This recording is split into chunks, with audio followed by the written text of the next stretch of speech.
This week we celebrate the 242nd birthday of our constitutional republic. I would like to suggest that Americans should not celebrate the 4th of July, since this is just a day on the calendar. Rather, Americans should celebrate Independence Day and their blessed heritage of liberty under God, which resulted from the courageous actions of our founding fathers.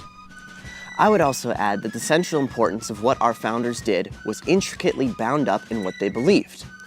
And what they believed, they expressed concisely and precisely in the document they published on July 4th, 1776. Essentially, they said, 1.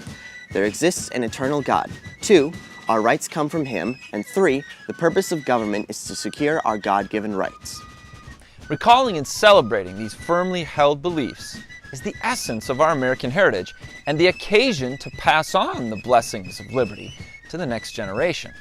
On July 3rd, 1776, John Adams, known as the Colossus of Independence, in a letter to his wife Abigail, declared that Independence Day will be the most memorable epoch in the history of America.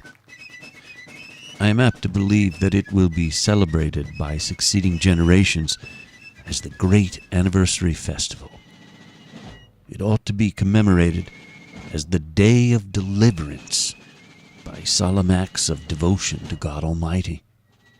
It ought to be solemnized with pomp and parade, with shows, games, sports, guns, bells, bonfires, and illuminations from one end of this continent to the other, from this time forward, forevermore.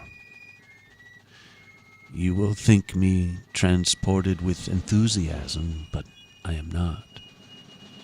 I am well aware of the toil and the blood and treasure that it will cost us to maintain this declaration and support and defend these states. Yet, through all the gloom, I can see the rays of ravishing light and glory.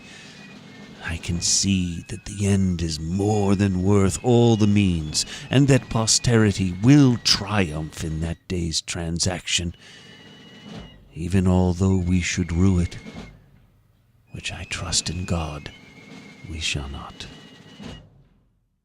When the 13 colonies of Great Britain in North America said that the king was not fit to be the ruler of a free people, they declared their independence from his government. This was not only dangerous, but for many proved fatal. Yet despite the certain calamitous outcome, America's 56 representatives sealed this declaration with a solemn oath.